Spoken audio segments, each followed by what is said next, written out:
Like, I thought, I didn't really. your spot.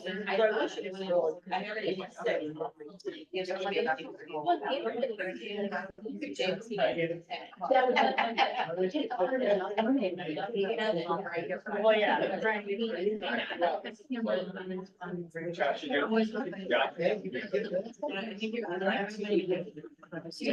All right, so it is 7 o'clock. We'll go ahead and call our regular Board of Education meeting for February 28th to order. If you would please join us in saying the Pledge of Allegiance. I pledge allegiance to the flag of the United States of America and to the republic for which it stands, one nation, under God, indivisible, with liberty and justice for all.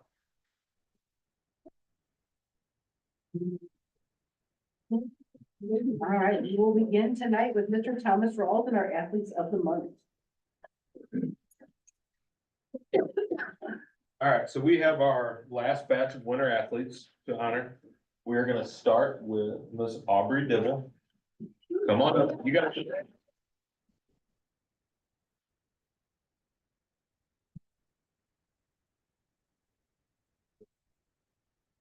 So this is what Coach Bilkey had to say about Aubrey. She is a consummate teammate. She has shown grit and determination throughout the year. Over the past month, when we were trying to compete for a conference title and move forward in districts, she continued to give her best effort and support her teammates with a smile on her face. These are character things that I see from her on and off the court. She deserves to be Athlete of the Month, but also deserves to be recognized as the wonderful young lady that she is on a day in and day out basis. I am very thankful that I have had the chance to coach her over the past 2 years. Congrats, Aubrey.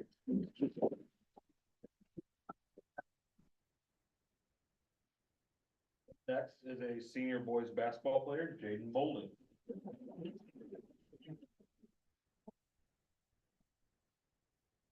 All right, Coach Jarvis had this to say about Jaden.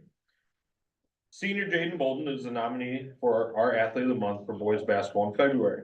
He is the captain this season and has been a leader in the program for 3 years. We can always count on Jaden to give his best effort and play his role in the team to the best of his abilities. Jaden has had a strong close at the end of his high school career, making key plays that helped us win as a team. Jaden has been a great role model for the younger players in the program and ends his career making a positive impact on the program's success. Thank you, Jaden.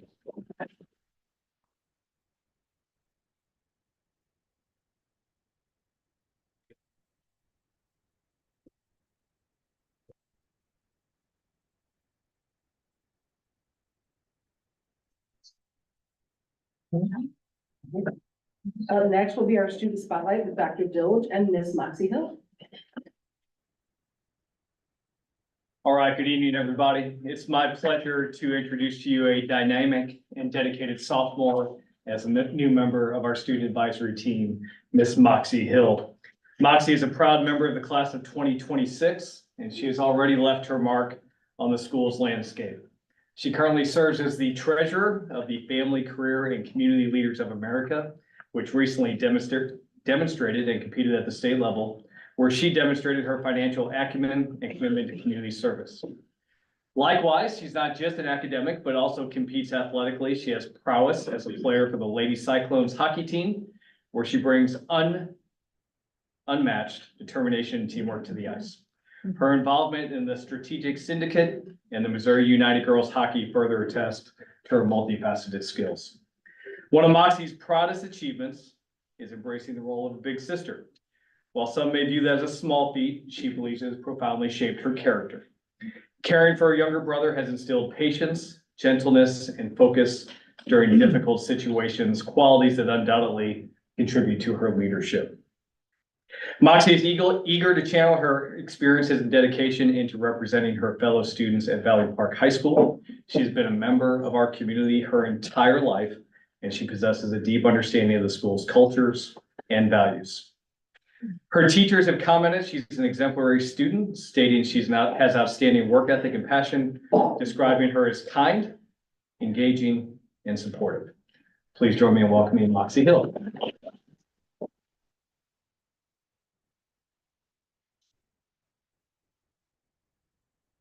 Thank you, everyone. I'm Moxie Hill, as Dr. Dilch said, and today I'll be giving you your February student spotlights from the middle school. We're gonna start off with sixth grade with Allie White.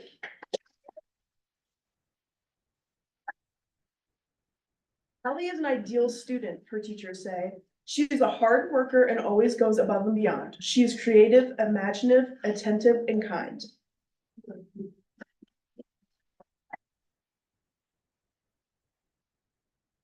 Next is seventh grade's Alex Verdict. Alex is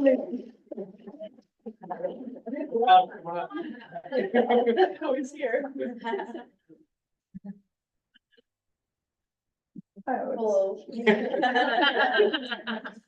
Alex is an enthusiastic learner who's engaged at school and helpful with his peers. He is sincere and gets along with everyone. He is such a good role model because he loves to learn and grow.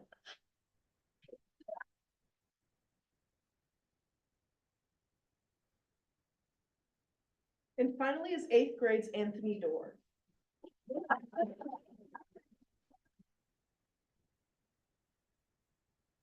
Anthony leads by example and is always ready to learn with assignments completed.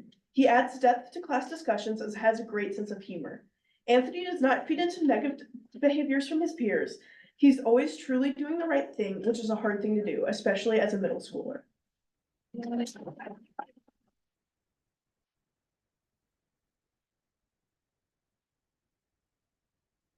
Thank you.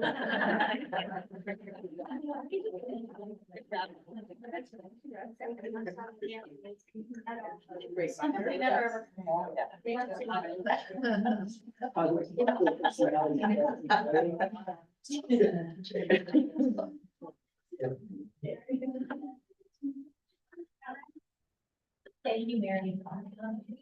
Up next is our gifted presentation, Ms. Kelly Kite.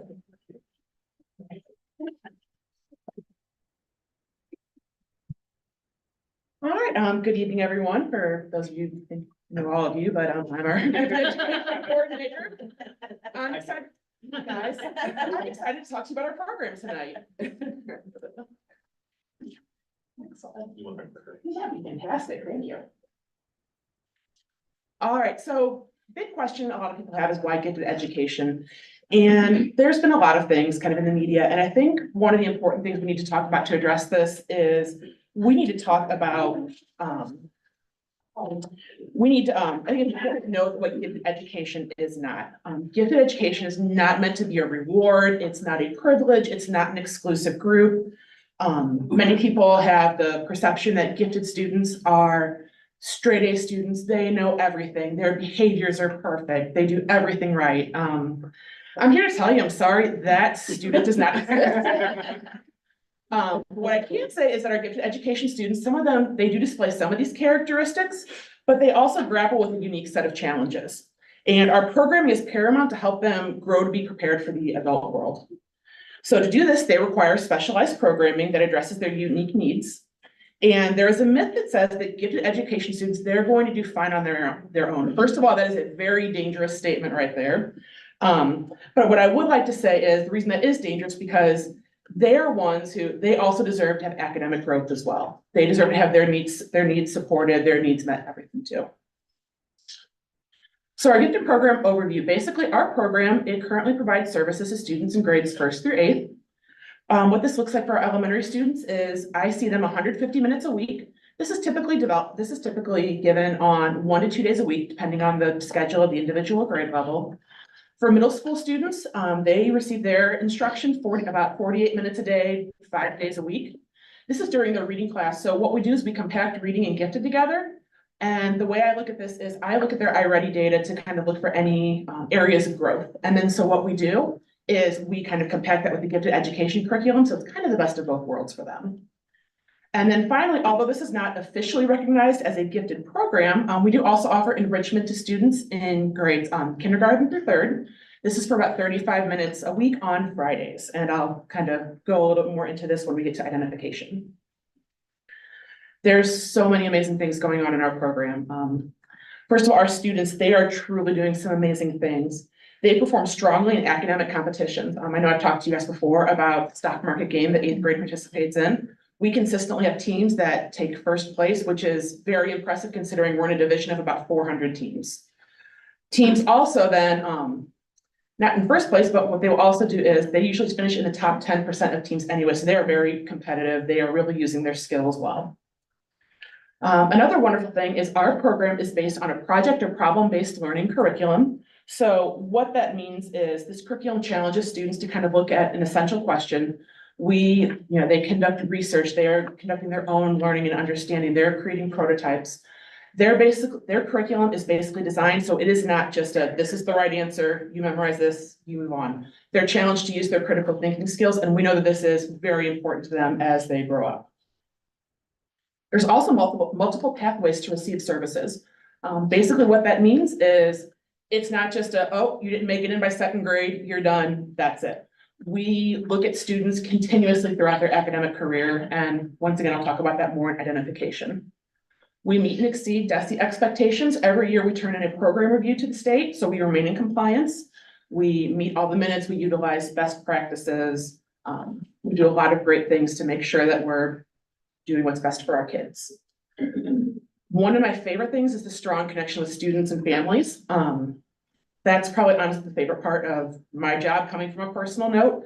The unique thing about us is that since we are all on one campus, whenever the students come into the program, they're mine until they are in 8th grade or if they move away.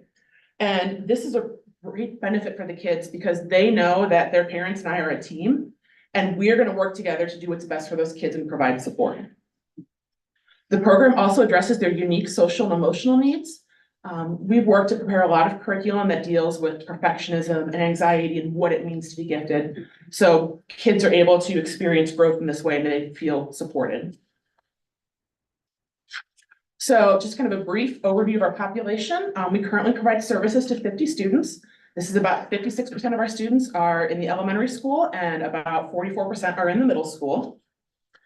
And there's a lot of really new cool things going on in gifted education. So one of the big things was the passing of Senate Bill 681. What this means is if a school district has 3% or more of their students identified as a student who receives needs gifted services, we are required to have a state approved gifted program for them. We have more than 3% of our students who qualify for gifted. Our program is state approved, so we are rocking and rolling on this one. The other new things that have come out are the Missouri Gifted Learner Outcomes, or the MOGLOs, and the Portrait of a Gifted Learner. So the Portrait of a Gifted Learner kind of, it helps kind of direct the MOGLOs. And what this is they focus on 6 domains that we really want to focus on with our gifted education students. Areas of complex reasoning, creative thinking, effective processing, executive functioning, a lot of different things that we know these are skills that are paramount to the success of our students. And then the MOGLOs kind of give guidance as our program is planned for students. So it allows us to kind of look at the range of grades that we provide services to and make sure that we are hitting all those domains. We're making sure that there's no gaps in our program. So now our identification protocol. This is a multi-step protocol, and this has been approved by DESE. So it's basically in 3 components. The first component is the referral process. So students are brought to me in any one of these 3 ways. A parent or a teacher may refer their student. They do that by, they can send me an email, they can fill out the referral form on the website. What I also do is I conduct a universal screener, and this is a best practice according to DESE. So what that looks like is when in the spring, I push into 1st and 3rd grade classrooms and I administer the NNAT3. Students receive a qualifying score, and this goes to all of those students. Students receive a qualifying score. I continue to look at them a little further in the data collection process. And finally, also to make sure we're not missing students in other grade levels, I look at the FastBridge or the iReady data from students in kindergarten through 7th grade. And then if they have scores in the 95th percentile or greater, they also are put onto my list. So once we have this list from the referral process, this is where we start digging a little deeper into the data collection. And so for the next part, students have to have qualifying scores in at least 2 of the 3 following areas. The NNAT3, they have to have a qualifying score in the 85th percentile or greater, a Renzulli scale score of 4.5 or greater, or a FastBridge iReady data score in the 95th percentile or better. Once students have gotten qualifying scores in at least 2 of those 3 areas, they move on to ability testing. We also utilize a review process if it deems necessary. Sometimes we have a student who we've gone through the initial data collection, and so I meet with a team of administrators and staff members, And we determine if we need to collect any more information to make sure that we have the best possible picture of our students.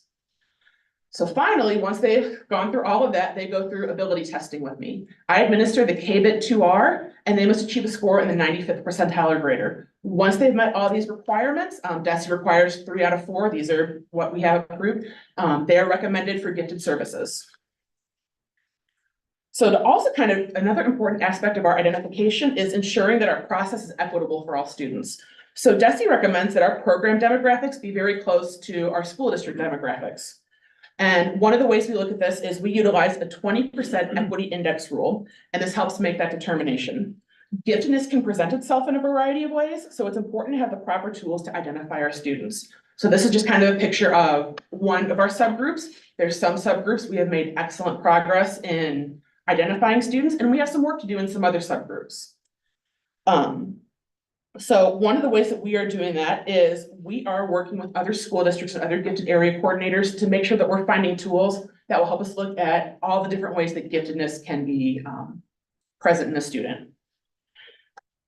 So along with that, this is our plan for equitable identification. A lot of these things we have accomplished already, and some of these things are still in progress right now.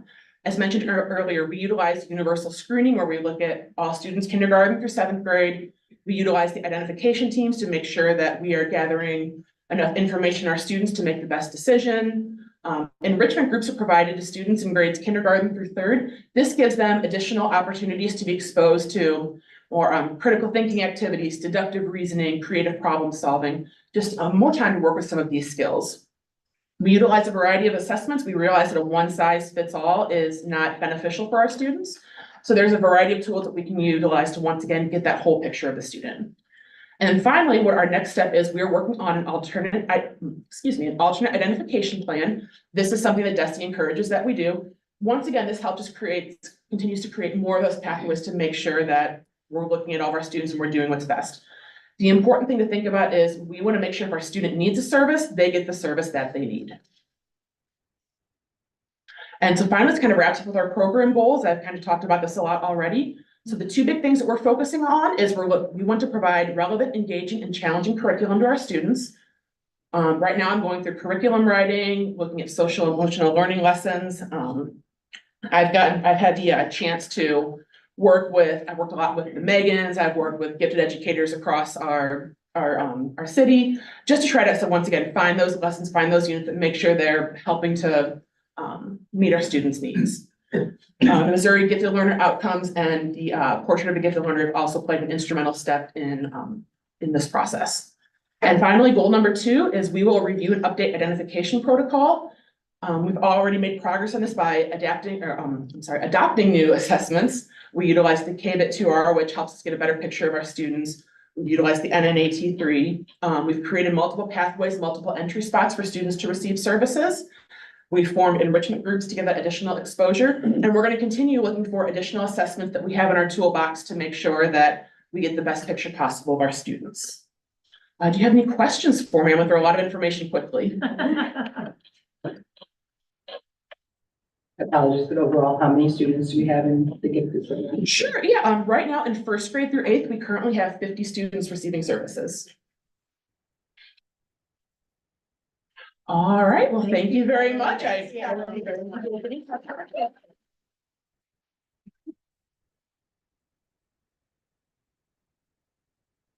3.01, the approval of the agenda. I'll make a motion to approve. May I have a second? Second. All in favor, say aye. Aye. Anyone opposed? 4.01, public comment on posted agenda items.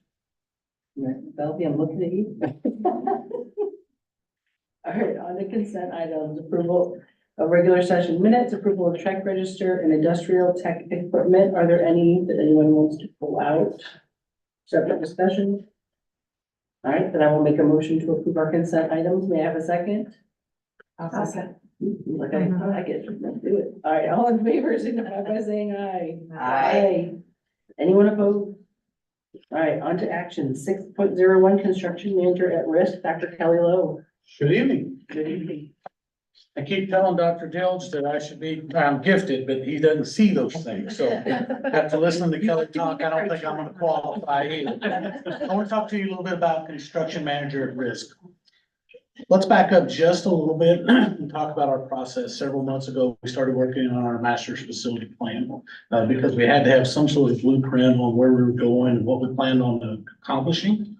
Part of that process was bringing Paragon on board, which Brad has led us through this whole process. As we got to our facilities plan, we realized that all of the things that our committee had talked about in our community and everybody shared was we couldn't afford to do that out of our budget. So obviously we voted to put the bond on the election ballot in April. So this brings us to our next process in that. We actually put out an RFQ because we need someone to help work with them. Brad can design everything, but we need someone to help manage us through the construction process. That's going to represent us, help us understand things that we don't understand. So we interviewed, and I want to talk to you a little bit about Wachter Inc. That's going to be the recommendation tonight. Wachter Inc. has worked in school districts around us. They've worked in Clayton, Ladue, Lindbergh, Rockwood. They're currently in Melville right now. Things that we learned, they're about 45 or 50% through their project at Melville. One of the things that we wanted to do whenever we were going through this process is we asked every school that we could that they'd worked with, we wanted to know 3 things about them. One was, what was your working relationship with them? Because that's important. It's gonna be important because we're gonna be working with these, just like we're gonna be working with Paragon for the next 3 years. We wanna make sure that we have a good working relationship. The second thing that we asked the school districts, we said, what was their timeline like? Were they on budget? Right? Did they finish whenever they hoped to finish? All 3 school districts or 4 school districts that we talked to gave nothing but rave reviews about Wachter. They're a little family-owned business that's owned and operated out of Arnold, Missouri, which is really close to us. I like that fact. A couple of things personally for me, whenever we were going through the interview process, they take great pride in, the client is right. We want to make sure that they're taken care of first, and then the process will take care of itself after that. So I would like to recommend to you tonight to give us the ability to negotiate a contract upon board approval for Wachter Inc. to come on as our construction manager at risk. The reason this is important in this process right now is we need to start planning. Hopefully the bond will pass in April 2nd. And we want to hit the ground running. We've actually prioritized things for the 2024 summer that we want to get done. We need these guys to start planning that right now. And so we can start working with our construction manager at risk, working with them. So I would like to recommend that Wachter Inc. as a construction manager at risk.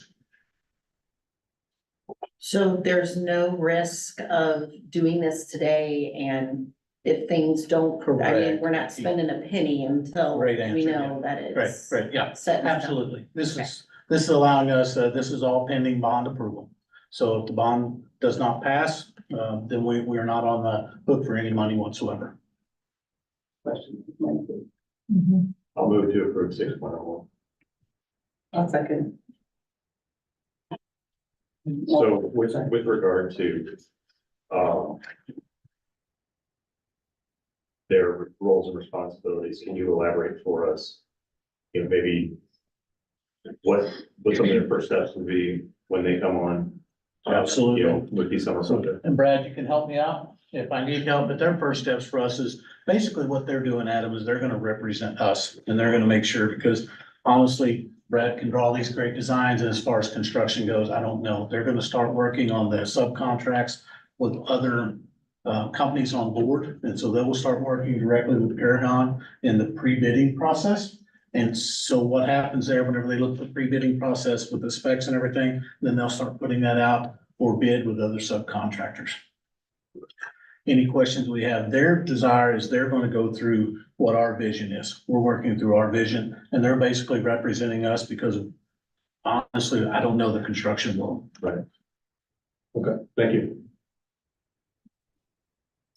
Okay, one question. I appreciate the information you provided. I just noticed that there was 4 construction companies, but only 3 of them are listed. So do you just narrow them down to 3, and if one drops out, you don't pull the other one in? Well, or- yeah, what we did there is we had 3 that we were gonna interview. And a couple days before we started to interview, one company said, hey, we just, took on a larger contract. We don't provide the resources. Now, Phyllis, I don't think it's fair for us to take 4 people and whenever we narrow it down to 3, to call them back. I mean, I know I wouldn't want to be and go, hey, by the way, I've already told you that you didn't make the second rounds of interview, but somebody dropped out. Would you like to come in and interview now? And, you know, they weren't part of our interview process to begin with. Okay, So does that make sense? yeah, that's fine. Yeah. Any other comments or questions? We have a motion and a second. All those in favor of approving the construction manager at risk, signify by saying aye. Aye. Anyone opposed? All right, on to the last, which is public comment for non-agenda items. Seeing none, I will make a motion to adjourn. May I have a second? Second. All right, I'm gonna start with Phyllis tonight. Aye. Aye. Aye. I'm an aye as well. We are adjourned. Thank you all for being here. Get home safe. Yeah.